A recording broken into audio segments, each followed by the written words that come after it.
बहुत सारे सवाल आपके जहन में होंगे। उन सवालों में से एक सवाल कि अगर बैन लगा तो फिर क्या होगा, क्या पैसे डूब जाएंगे? पहला महत्वपूर्ण सवाल। दूसरा सवाल ये कि क्रिप्टो में निवेश करने वालों का अब क्या होगा, सरकार अब क्या करने वाली है? क्रिप्टो करेंसी पर पूर्ण प्रतिबंध क्या संभव है? हम एक्सपर्ट से पूछेंगे क्रिप्टो करेंसी पर क्या संभव है कि पूर्ण प्रतिबंध लगा दिया जाए आज के दौर में, और क्रिप्टो पर बैन लगेगा या फिर नए नियम बनेंगे? हमारे साथ खास मेहमान जुड़ गए हैं। विजय सरदाना अर्थशास्त्री हमारे साथ हैं, योगेंद्र कपूर जी अर्थशास्त्री हैं। विजय सरदाना जी, पहला सवाल ये कि जिन लोगों ने इन्वेस्ट कर दिया, निवेश कर दिया है, उन लोगों का अब क्या होगा? सबसे पहले तो वो ही जानना चाह रहे हैं कि हमारी इन्वेस्टमेंट तो है, उस इन्वेस्टमेंट को हम बचाएं कैसे? देखिए, सबसे पहले तो मैं एक एनालॉजी दे के आम आदमी को क्लियर करना चाहता हूं कि आप जिसको क्रिप्टो करेंसी या इस तरह की बात कर रहे हैं वो क्या चीज होती है। देखिए, एक होता है आप खाना खाते हैं, और खाने की जगह अगर आप शराब पीते हैं या नशा करते हैं, तो जो क्रिप्टो करेंसी है ये एक तरह का ड्रग्स है फाइनेंशियल मार्केट में, जिसका कोई आधार नहीं है, जिसकी कोई यूटिलिटी नहीं है। ये प्योरली स्पेकुलेटिव ट्रेड है।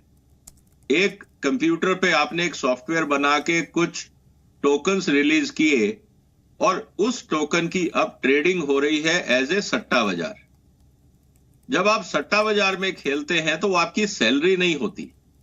तो मेरा निवेदन है सब लोगों से, जो भी लोग इस तरह की अनरेगुलेटेड करेंसी में ऑपरेट कर रहे हैं, वो सब सट्टा खेल रहे हैं। सरकार की कोई जिम्मेदारी नहीं है कि आपका क्या होगा और उस करेंसी का क्या होगा, क्योंकि बगैर सोचे समझे अगर आप सट्टा खेलते हैं, नशा करते हैं, आपको शुरू से कहा जा रहा था कि आप इससे दूर रहें। अब ये कानून आ रहा है इसको बैन करने के लिए, जो बहुत अच्छी बात है, क्योंकि करेंसी का वर्ड क्या होता है? करेंसी होती है जो एक्सचेंज करने में काम आती है। हाँ। लेकिन सट्टा बाजार में कुछ एक्सचेंज नहीं होता, वहां करेंसी के अगेंस्ट करेंसी ट्रेड होती है। आप डॉलर के अगेंस्ट या बिटकॉइन के अगेंस्ट आप रुपए से खरीद रहे हैं, किसी के पास है, दूसरा उसको खरीदना चाहता है, आप उसको बेच देते हैं, बीच में जो ब्रोकर है वो अपना कमीशन ले लेते हैं। तो कुल मिला के हमें समझना होगा कि जो बिटकॉइन है इसकी इकोनॉमिक यूटिलिटी जीरो है, क्योंकि इसको कुछ रेगुलेट नहीं कर सकता। करेंसी हमेशा अगर इकोनॉमिक दृष्टि से देखें तो उसके पीछे कोई गारंटर या उसके पीछे कोई इकोनॉमिक आधार होता है। बिटकॉइन या इस तरह की करेंसी के पीछे कोई इकोनॉमिक आधार नहीं है, ये सिर्फ स्पेकुलेटिव ट्रेड है, ये सट्टा बाजार। आप कह रहे हैं कि इसकी इकोनॉमिक यूटिलिटी जीरो है, ये एक फाइनेंशियल ड्रग है। योगेंद्र कपूर जी, अब सवाल ये है कि क्या आपको जब एक्सपर्ट खुद ये कह रहे हैं कि ये तो एक फाइनेंशियल ड्रग है, तो इस पर बैन लगेगा या आपको लगता है कि सरकार नए नियम लेकर आएगी? देखिए, मैं सबसे पहले ये कहना चाहूंगा कि रिजर्व बैंक ऑफ इंडिया हमारी कंट्री की फाइनेंशियल और इकोनॉमिक स्टेबिलिटी का कस्टोडियन है। इसकी हिस्ट्री में अगर हम जाएंगे, पहले आरबीआई ने क्रिप्टो करेंसीज को इंडिया में बैन किया था, और उसके बाद सुप्रीम कोर्ट ने उस बैन को ओवरटर्न कर दिया था। मेरा ये मानना है कि इसको कंप्लीट बैन जो है वो अब पॉसिबल नहीं होगा। हमें यह समझना है कि क्रिप्टो करेंसीज और बिटकॉइंस जो है, दो तरीके से उसका यूज होता है इकोनॉमी में, एक एज अ कमोडिटी और एक as a currency. Reserve Bank of India strictly against है कि वो एज अ डिजिटल करेंसी जो है यूज हो इकोनॉमी के अंदर। मेरा भी पर्सनली ये मानना है कि ये एज अ कमोडिटी यूज होगी, और उसके लिए रेगुलेशन बहुत जरूरी है। और उसके लिए इंडिया की जो हमारी प्रीमियर एजेंसी है सेबी, वो जो है इसके ओवरऑल कस्टोडियन बनेंगे। और इसमें देखिए, हमें यह समझना है कि उसमें भी रेगुलेशन को वो किस तरीके से एनफोर्स करेंगे।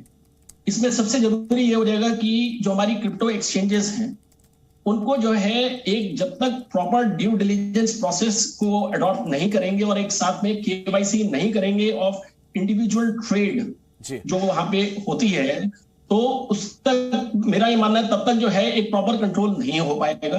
तो बहुत जरूरी है कि एक proper due diligence processes establish हो, और केवाईसी जो है वो बहुत स्ट्रांग होना चाहिए, और उसके बाद जो है एक रेगुलर मॉनिटरिंग उसका होना जरूरी है बाय वे ऑफ उसके लिए उनको एक regular returns as well as compliances जो है वो क्रिप्टो एक्सचेंजेस को करनी होंगी, जिसको ओवरऑल सेबी जो है वो मॉनिटर करेगी। यानी कि आप ये मान रहे हैं कि पूर्ण प्रतिबंध नहीं बल्कि कुछ नियम कायदे इसको लेकर लागू किया जा सकता है। लेकिन विजय जी, अभी बड़ा सवाल ये है कि अगर बैन लग जाता है तो उस परिस्थिति में क्या, जिन युवाओं ने इन्वेस्ट कर दिया, क्या उनके पैसे डूब जाएंगे?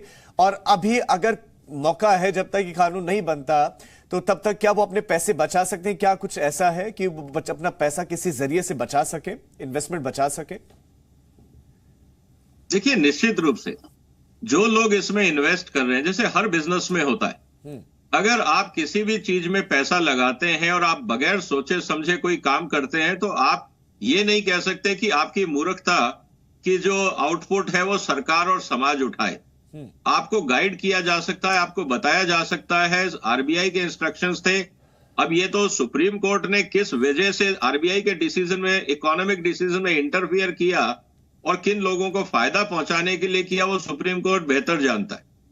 लेकिन हर एक इकोनॉमिक सिस्टम के पीछे एक आधार होता है, और मुझे लगता है कि जब करेंसी की बात आती है इस देश में और हर देश में, central bank is the only authority, क्योंकि उसको करेंसी मैनेज करनी है इकोनॉमिक नीड्स के हिसाब से।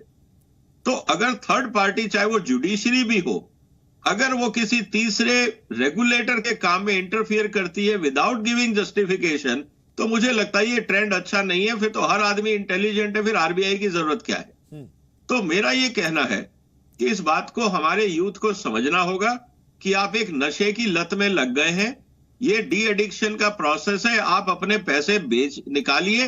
ये जिसको मैं कहता हूं कि ये फाइनेंशियल ड्रग है, इससे आप बाहर आइए। और जो भारत सरकार का कानून सम्मत, जो भी भारत सरकार करेंसी निकालेगी, वो कुछ सोच समझ के निकालेगी। उसके पीछे एक गारंटर या रेगुलेटर होगा, उसके पीछे कोई आधार होगा। आप ग्रीड में, आप लालच में, आप नशे की लत में अगर हैं, तो इसका खामियाजा आप ही को उठाना पड़ेगा।